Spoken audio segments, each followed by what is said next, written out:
Salut à tous, vous regardez la revue de presse sur JDC Plus TV, édition du vendredi 7 février 2020.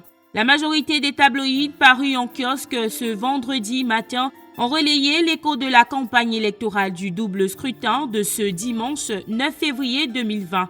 Pour le journal L'Action, c'est la dernière ligne droite. Le tabloïd annonce que les commissions de campagne du REDPC tiennent leur ultime meeting demain samedi 8 février pour tenter de convaincre pour la dernière fois avant le vote les indécis.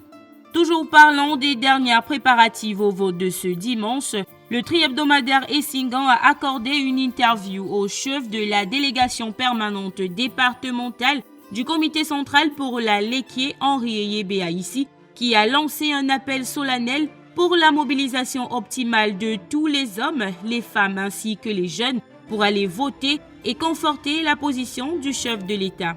L'appel à la mobilisation pour ce vote est également relayé par Cameroun Tribune qui titre en grande une « Législative et municipale aux urnes dimanche ». Les Camerounais sont appelés à élire le 9 février prochain les 180 députés à l'Assemblée nationale et les conseillers municipaux des 360 communes du pays. Le quotidien revient également sur le fait que du côté des partis politiques, l'heure est au dernier préparatif. Plus de précisions dans le quotidien de la campagne décrit par Cameroun Tribune en pages 5 à 16 de son édition parue en kiosque ce vendredi 7 février 2020.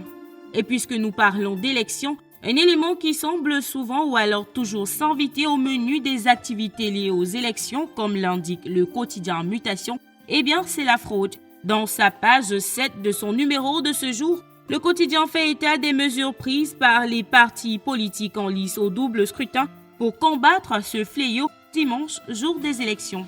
Législative municipale entre boycott et simulacre d'élection, titre Le Messager. Le quotidien indique que malgré son assurance d'une large et écrasante victoire à la veille du double scrutin, le parti au pouvoir, le RDPC, a du mal à dompter le fantôme du mot d'ordre lancé par le Mouvement pour la Renaissance du Cameroun, le MRC.